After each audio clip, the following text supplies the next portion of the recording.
less than 2 months out from the 2024 presidential election, a new poll shows that a majority of Americans support the mass deportation of undocumented immigrants. According to the Scripps Ipsos survey, 54% of respondents said that they strongly or somewhat support this, including 86% of Republicans, 58% of independents, and 25% of Democrats. 39% of people called immigration a top issue for them in this campaign, second only to inflation, which topped the list at 57%. Trump leads on the issue, at least according to this poll. 44% of respondents believe Trump will have a better handle on immigration, as opposed to 34% who say that Kamala Harris would. So this is clearly a winning issue for Republicans. This Certainly. is what they want the entire campaign to be about. Americans are very dissatisfied with the situation at the border, with immigration more generally. You saw those numbers. Obviously, Republicans like the way Trump handles it. Democrats don't. But that independence number is so key. 55% of independents is massive. That's what's going to decide the election. So, of course, Republicans want to talk about that.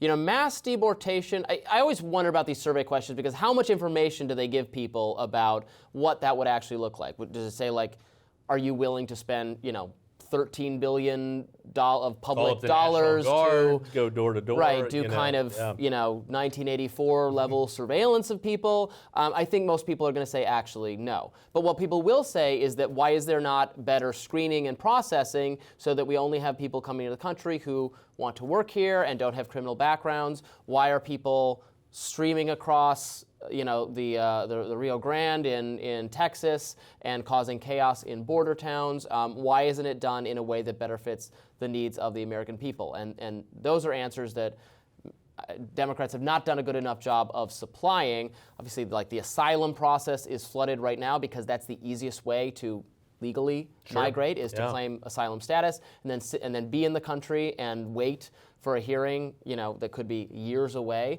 Meanwhile, people who are trying to do it the right way, who are trying to are waiting years. People who employers want to hire to do work, to contribute to our country, they're waiting in line for years because the process is so Byzantine and bureaucratic. So it is a huge mess. I'm too cynical. I actually don't have a lot of faith that either Trump or Harris or anyone will make the kinds of improvements we need so that we can have more simpler, better, faster, efficient, legal immigration, and then also have border security so that we can vet and we know who's coming in here. That's what everybody wants, right? That's what people want. And to your point, I think this issue, more than most, lends itself to optics, right? And we know in politics, optics are everything. You talk about the streaming of folks across that border. That's on a lot of different news channels 24/7, right? And obviously, we see that in the polling that this is the second most important issue besides the economy. One of the interesting numbers in that Ipsos poll, and you mentioned that the independent number at 55%, 25% of Democrats in that same poll would support a mass deportation. And I think we're going to see, you know, the vice president speak about that today before the Congressional Hispanic Institute. She gives those remarks this afternoon. But certainly this is going to be an issue at play over these next 7 weeks.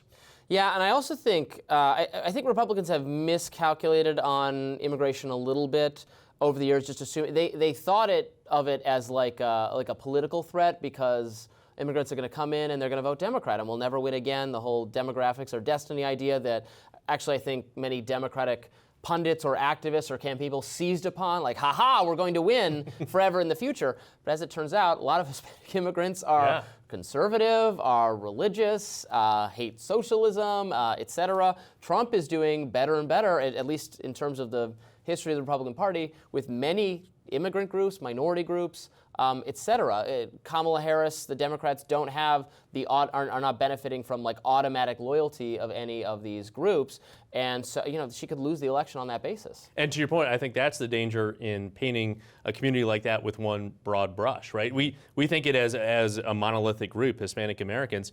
But they come from different countries, right? We talk about, for example, Cuban Americans in Florida, which have fueled Republican politics for generations.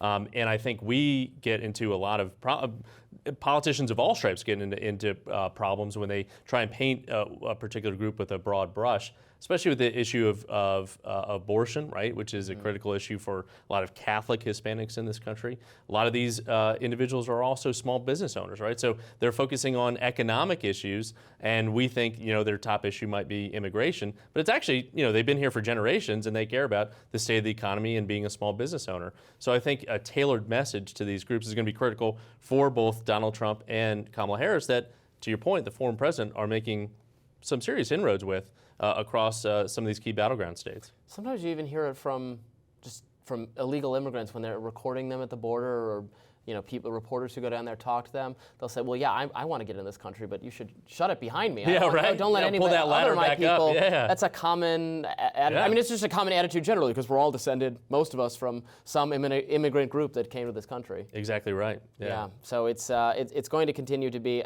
I think, the defining issue of this campaign. Obviously, Democrats have been trying to emphasize that, we had this great immigration border security bill, and Republicans killed it because they thought that would be a win for us. And Republicans have tried to say, well, it was a bad bill, and no, you got to put us back in charge, and then maybe we'll do the same exact one. But we have to oversee it. That Biden doesn't need this bill to get what needs to be done at the border. I mean, we haven't even heard from or seen Biden. Who knows what he's working on or doing these days? Do we even have a president right now? Is it okay to ask that? I mean, his visibility has dropped to nothing. Yeah. Which is certainly the very concerning, is it not? Yeah, and certainly the focus has been off of him, at least in the last 8 weeks or so since his campaign. 4 weeks. I wonder if they think that if they even put him in front of a camera again for 5 seconds, there's going to be the cabinet's going to invoke whichever Article 25, because it will just be so apparent to the American people that he is. I mean, he's going to limp over the finish line of this term. I mean, I hate to say that. It's not kind to be beating up on an elderly person, but he's just way past his capabilities. I saw him last week at the White House for the Gamecocks there in the East Room, and he was cracking jokes and he was full of life. And then he hosted the Connecticut Huskies in the afternoon. So at least last week he was firing on all cylinders. I haven't seen him this week though. There you go.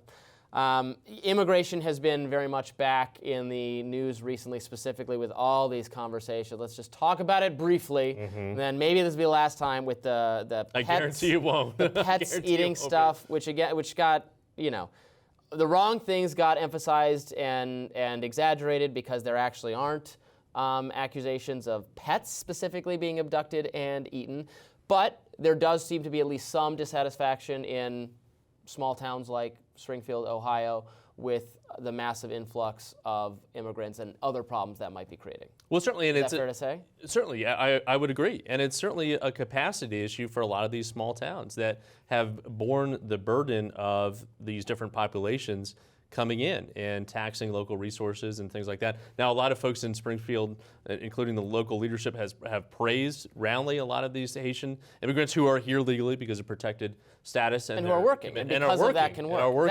I think many people don't like the idea of immigrants, taking away from the public services, taking welfare, and I don't either. But if it can be, they should have to work, and this group is working, and that was important to the small towns revitalization, but also bringing in more people strains the school system and the healthcare system unless you allocate your resources differently. Yeah, we're in agreement on that front, certainly.